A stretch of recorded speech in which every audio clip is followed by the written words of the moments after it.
Spider-Man. Chapter 1. The Girl and the Spider.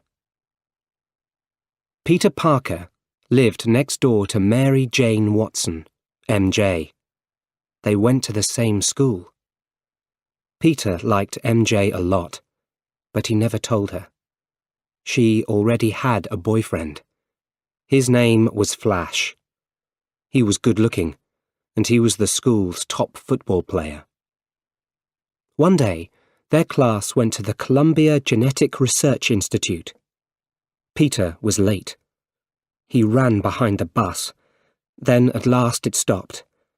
He was red and hot, and everyone laughed at him. As Peter walked down the bus, Flash put his foot out. Peter crashed to the floor. Everyone laughed louder. The bus arrived at the institute. Harry Osborn wasn't on the bus. He arrived in a big car, a Rolls-Royce with his father and a driver. Harry was new to the school and he wasn't good at science. Peter was fantastic at science and he often helped Harry. They were good friends. "Peter, this is my father," said Harry. "Ah, the great scientist," said Norman Osborn. "I'm a scientist too. Your mother and father must be happy," said Mr. Osborn. "I live with Uncle Ben and Aunt May," said Peter. "Yes, they are happy." "Hey, you two," called the teacher. "Let's go." A woman took the class to see some spiders. "There are 32,000 different spiders in the world," she said. "And these 15 spiders are special. We took the best bits from 3 different spiders and put them together." "There are only 14, said MJ. "Oh," said the woman. "Maybe someone is doing some work on number 15.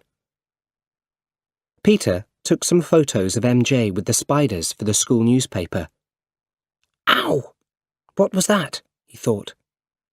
The back of his hand was red, and there, on the floor, was a spider. The spider. Spider number 15. "Parker, let's go," said the teacher. Chapter 2. The Special Gas. Norman Osborn arrived at Oscorp. Important buyers were there that day. First, they looked at Osborn's new glider. The glider worked beautifully. But the buyers didn't want the glider. They asked questions about Oscorp's special gas. "It makes you very, very strong," said Dr. Strom, Osborn's top scientist. "But it can also make you very angry and crazy," he said. "We need more tests." "The gas must be ready in 2 weeks," said the buyers. "We need it then." Norman Osborn and Dr. Strom were at Oscorp late that evening. "I'm going to test the gas. It must work." "No, Mr. Osborn," said Strom. "The gas isn't ready yet. Give me 2 more weeks." 2 weeks is too late," said Osborn. "Just start it when I'm ready." Osborn went into a special room. Strom closed the doors after him and started the gas. Soon, there was green gas everywhere in the room.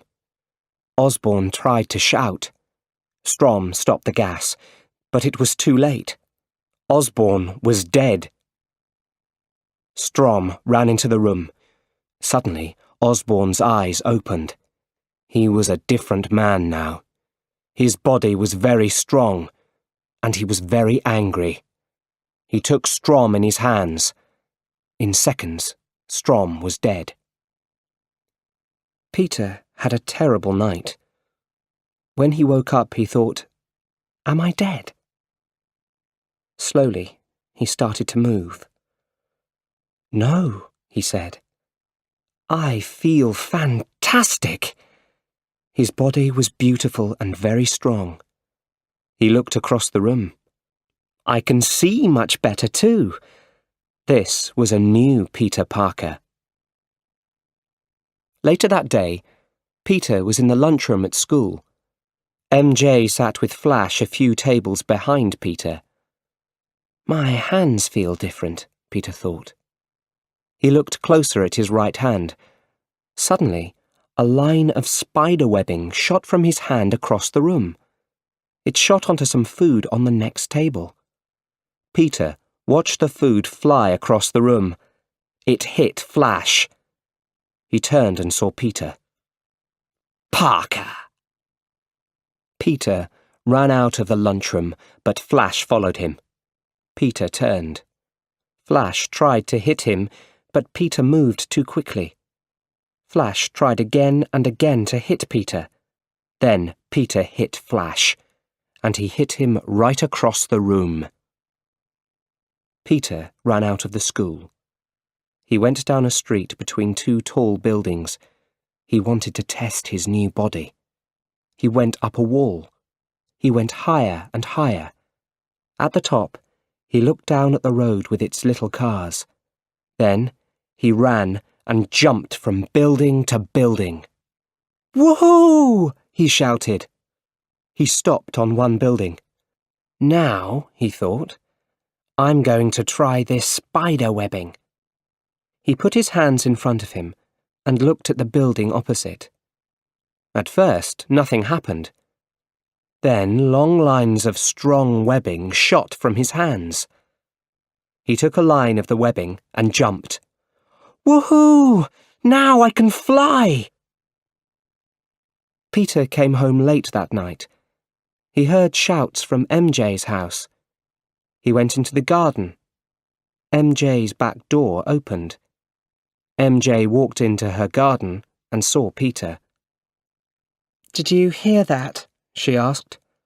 No, well, I heard something. You can always hear us, right? Then she smiled. So, school finishes soon. What's next for you? I want to live in Manhattan. I want to be a photographer. What about you? Yeah, I'm going to live in the city too. I want a job on Broadway. You were great in all those school plays. I cried when you were Cinderella, he said. Peter, we were 6 then. A car stopped in front of MJ's house. It was new and cool, and it was Flash's car. MJ put on her party girl face and ran to the car. Chapter 3. The Worst Day.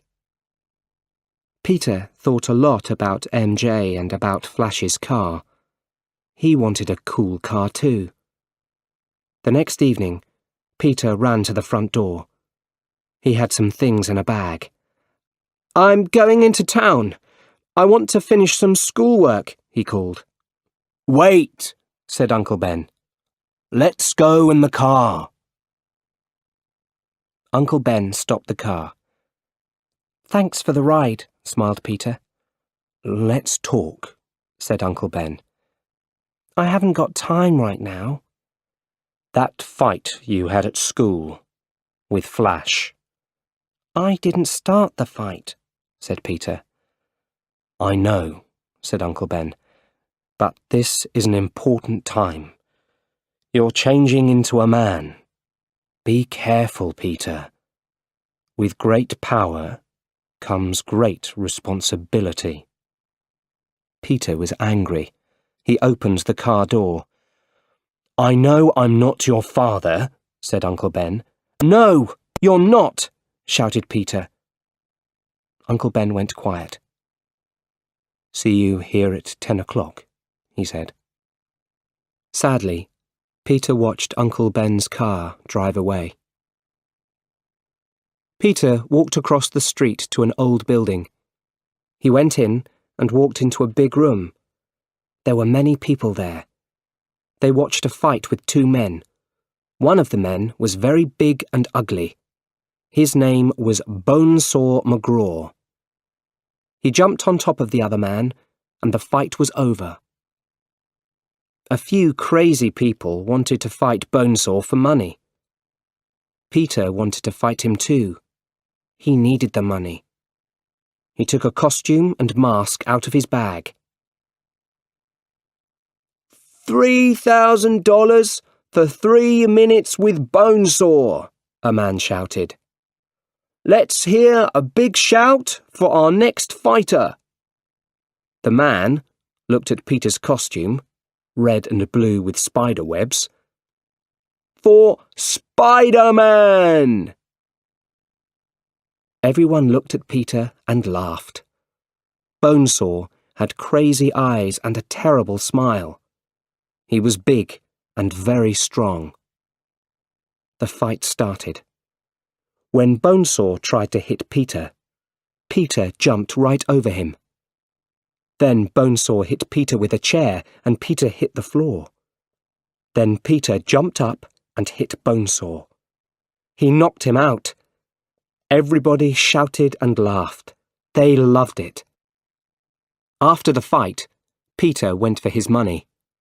The man gave him $100. $100? said Peter. It's $3,000, not $100. It's $3,000 for 3 minutes. Your fight was only 2 minutes. I need that money, said Peter. Not my problem, said the man.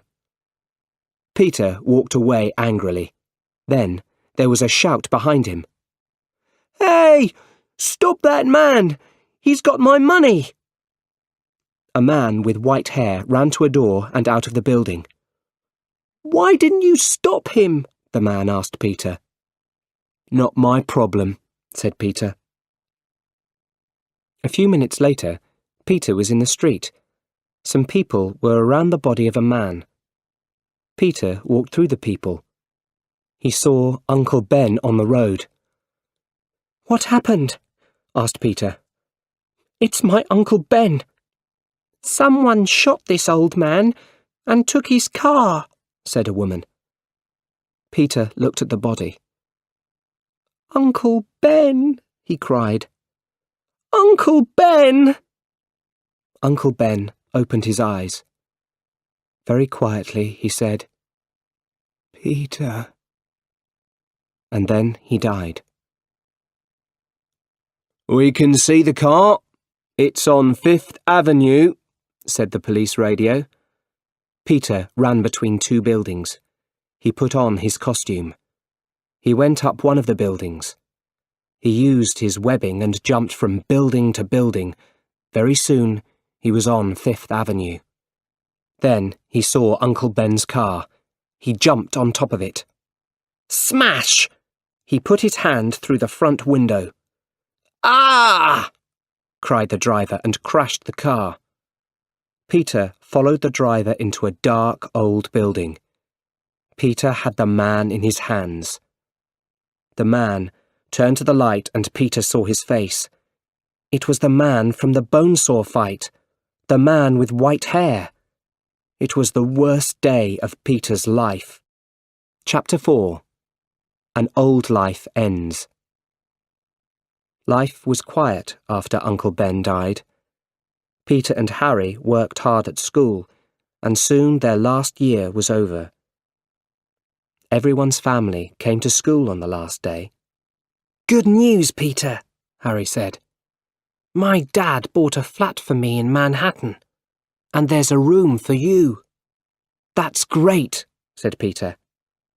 Then Harry's father arrived. You did it, Mr. Osborne said to Harry. He was a little surprised, but also very happy. Good work. Then he turned to Peter.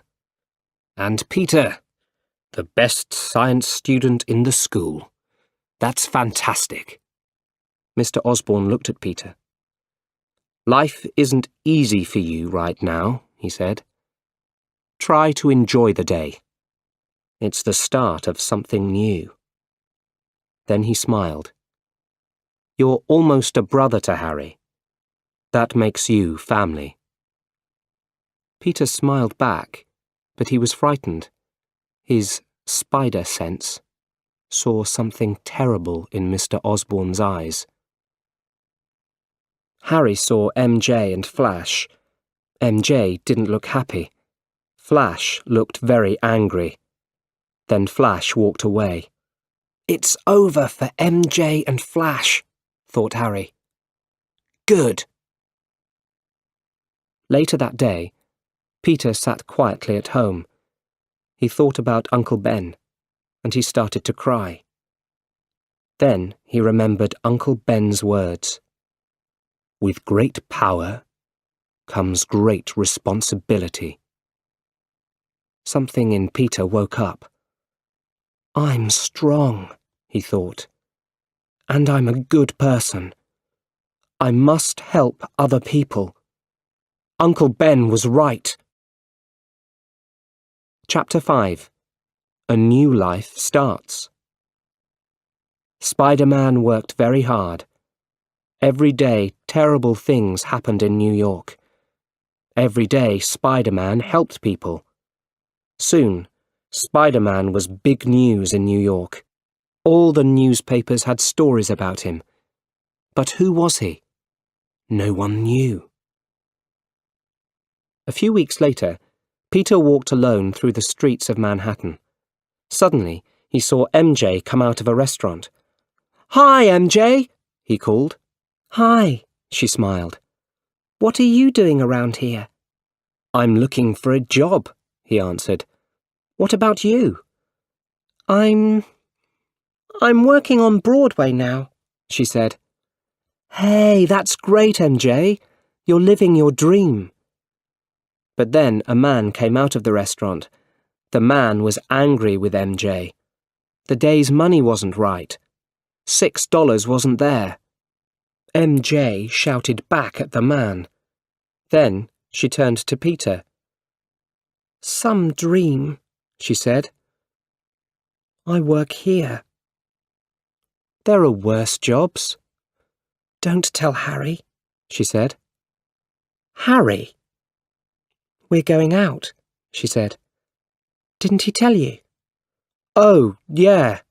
Right," he said. MJ turned to go. "Let's get together again sometime," she smiled, and then she left. Back at the flat, Peter was very sad. He didn't have a job, and MJ was Harry's girlfriend now. Then he saw the front of the Daily Bugle newspaper. "Dollars for photos of Spider-Man." Peter smiled. "I know just the right man for the job," he thought. Chapter 6. The Photographer. The next morning, Peter went out with his Spider-Man costume and his camera. When bad things happened on the streets of New York, he put his camera up high. Then Spider-Man did his good work, and the camera took the pictures.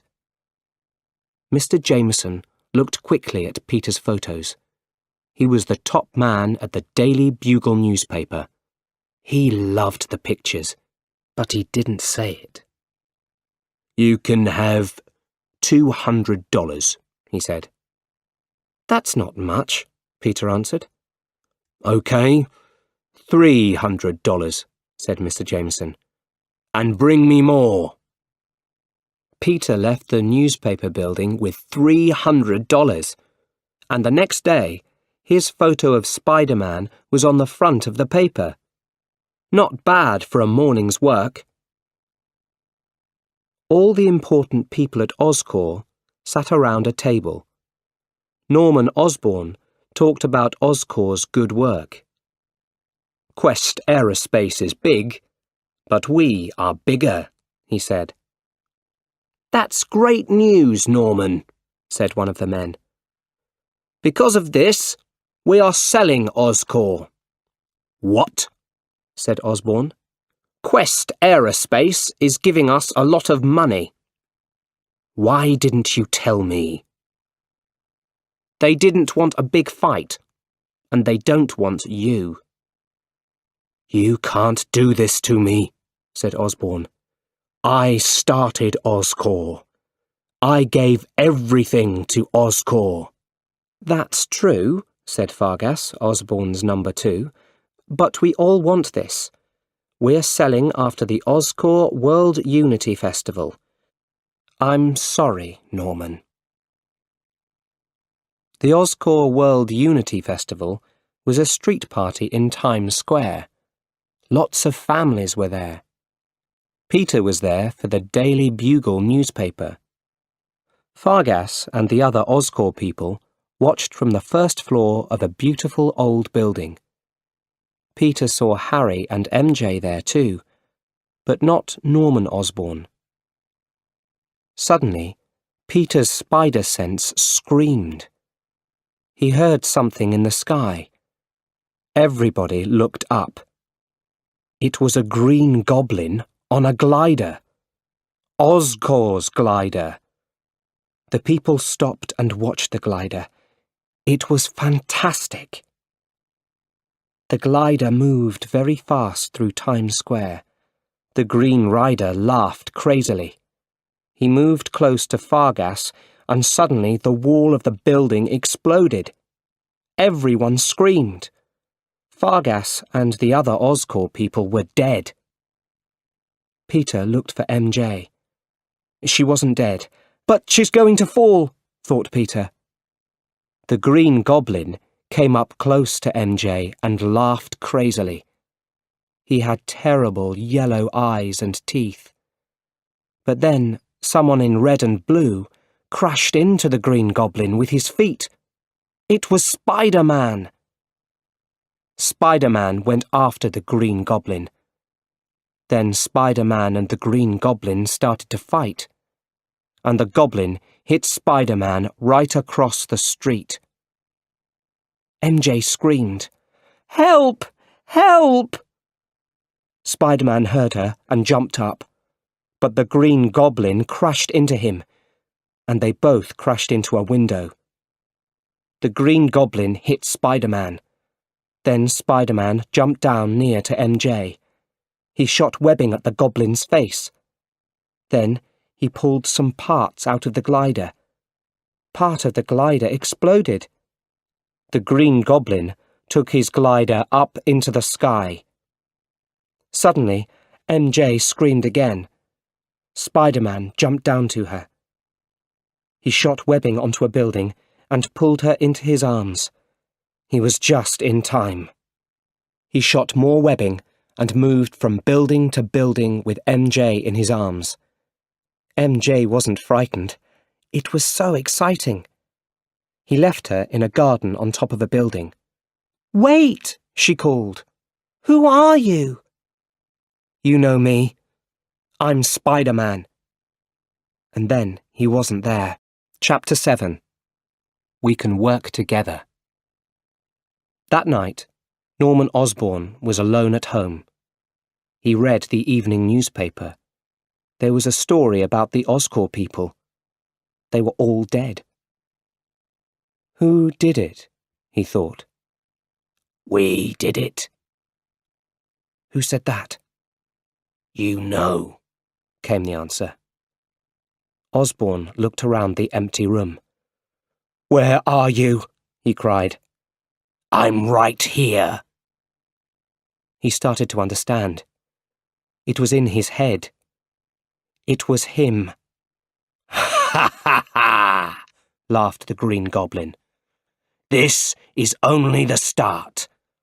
Only one person can stop us. Or maybe he can work with us. And now Osborne knew. He was the Green Goblin. The Green Goblin crashed through the window of the Daily Bugle. Who takes Spider-Man's photos? He shouted. His hands were around Mr. Jameson. Suddenly, Spider-Man was at the window. Put him down! He shouted. But the Green Goblin shot sleeping gas into Spider-Man's face. Then he put Spider-Man on his glider and left the building quickly. A little later, Spider-Man opened his eyes. He was on top of a tall building. "Wake up, Spider-Man," the Green Goblin said quietly. "You're not dead, but you can't move. You are very special, Spider-Man. You and I are not so different," he said. "We can work together." He jumped onto his glider. "Think about it," he said. A week later, Peter went to find MJ. She came out of a building on Broadway. "Hey, MJ," called Peter. "It's me again." "Hi, Peter." "Did they give you the part?" asked Peter. "They didn't like me," said MJ sadly. "Let's go for a burger. You can have anything. Up to $7.84. MJ laughed. "I'd like that," she said. "Oh, but I'm going out to dinner with Harry. Come with us." "No, thanks," said Peter. MJ turned and walked away. It started to rain. She knew a quick way and walked down a dark street. Suddenly, 4 men were around her. She hit one, and then another. And suddenly he was there. Spider-Man shot webbing at the 4 men. He pulled them back from MJ. The men hit him, but Spider-Man was stronger. The men ran away, and Spider-Man jumped onto a wall. He came down the wall head first. "You saved me again," said MJ. "You are fantastic. I want to thank you this time." MJ moved close to Spider-Man, and they kissed slowly. Suddenly, the world stopped. It was a fantastic kiss. On Thanksgiving Day, Peter was on 6th Avenue. A tall building was on fire. "My little boy's in there!" a woman screamed. Spider-Man jumped up into the building. He saved the boy and gave him to his mother. Then they heard another scream. "There's someone still up there!" a woman shouted. Spider-Man jumped back into the building. "Where are you?" he called. Then he saw an old woman. The woman turned around. It was the Green Goblin. "You," said Peter. "So, Spider-Man," he said. "Are we a team or not?" "Not," said Peter. "No one says no to me," shouted the Green Goblin. He hit Spider-Man hard, but Spider-Man jumped and hit him back. Then there was an explosion. Spider-Man jumped out of a window and back into the street. MJ, Aunt May, and Norman Osborn were with Harry at his flat. It was time for Thanksgiving lunch. Peter walked in the door. "Sorry, I'm late," he said.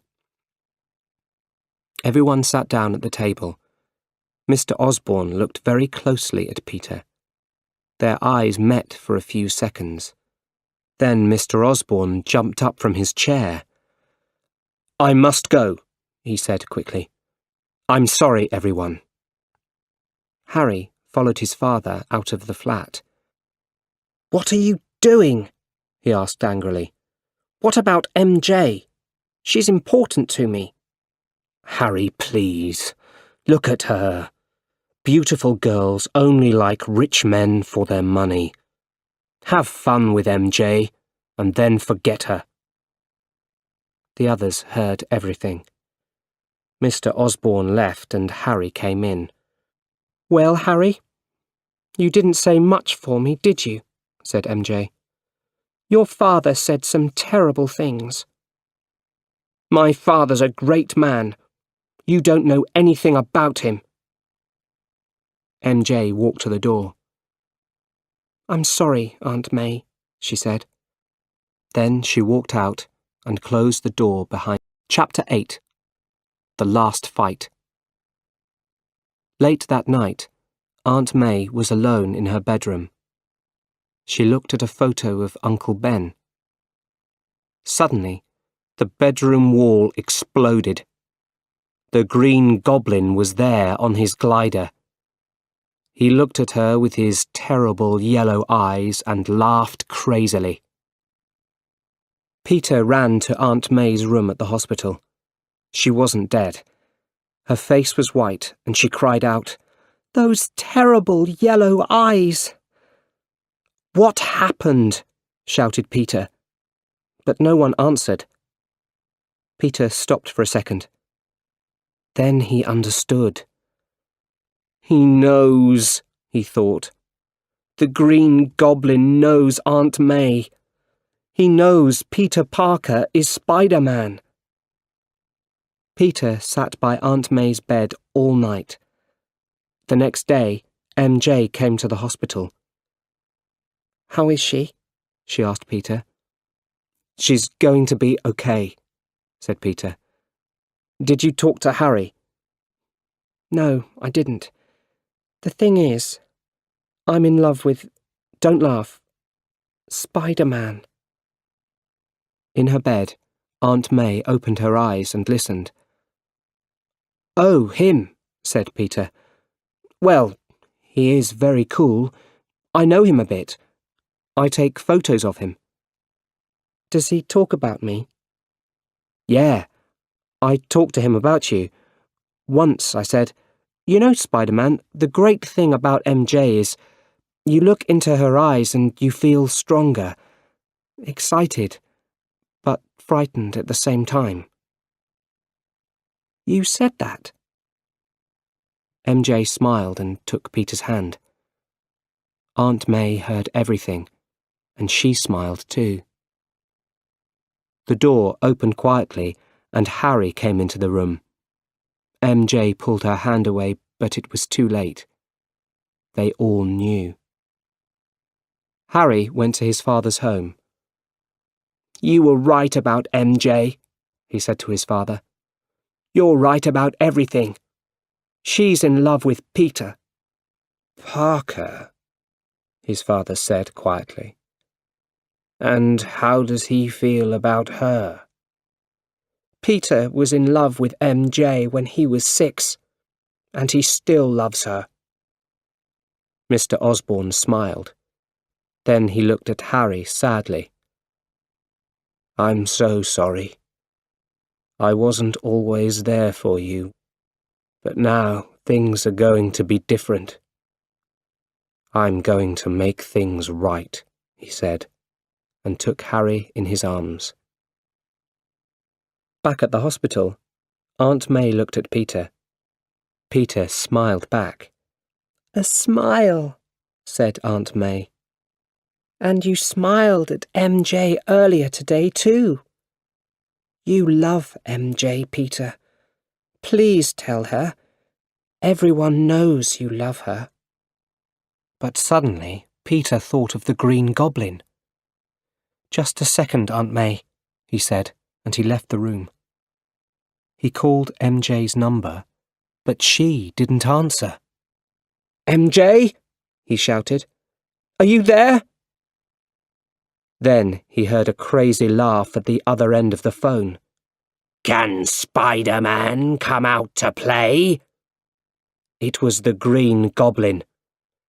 "Where is she?" Peter cried. MJ woke up. It was night. She looked down. She was high up on the Queensborough Bridge. This was a bad dream, right? A cable car took people from Manhattan to Roosevelt Island. The lights were on in the cable car. She saw some children in the cable car. Then she heard a crazy laugh. It was the Green Goblin on his glider. The Green Goblin shot at the cable car station on Roosevelt Island.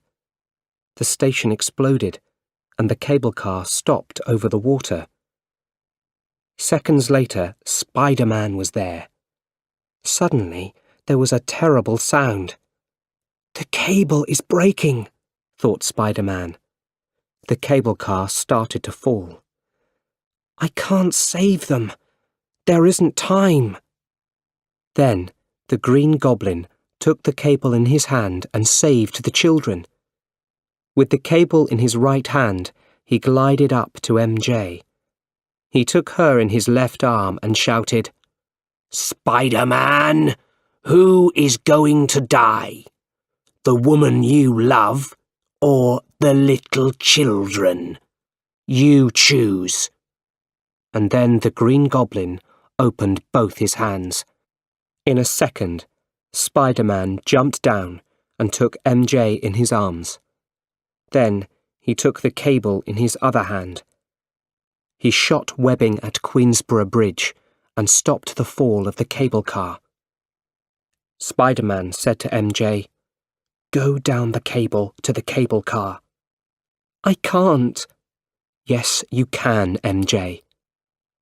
Slowly, she went down. Peter turned, and the Green Goblin crashed into him. The Green Goblin laughed and turned the glider. "It's time to die," he cried, and glided fast back under Queensborough Bridge. And then something hit the Green Goblin. The glider went around and around crazily. The people on the bridge shouted at the Green Goblin and hit him with bits from the bridge. Carefully, Spider-Man put the cable car down onto a big boat under the bridge. The Green Goblin shot a cable around Peter's body. Then he took Peter to an old building on Roosevelt Island. There he hit Peter again and again. "I'm going to finish MJ very slowly," said the Green Goblin. Peter looked up. He was angry. He hit the Green Goblin hard again and again.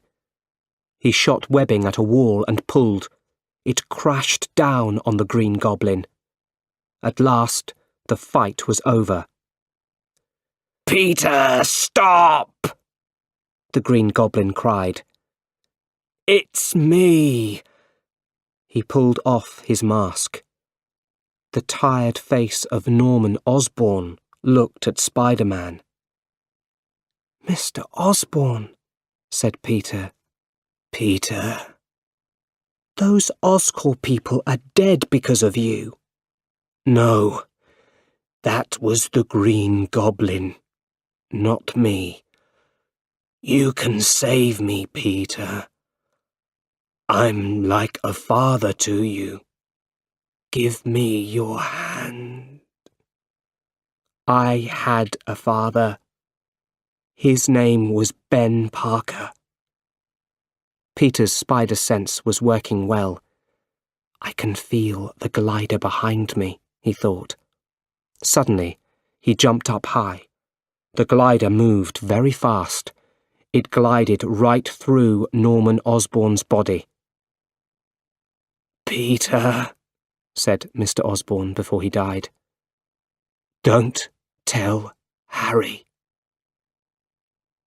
Spider-Man took Mr. Osborn's body back to his house. Harry came into his father's room. He saw Spider-Man and the dead body.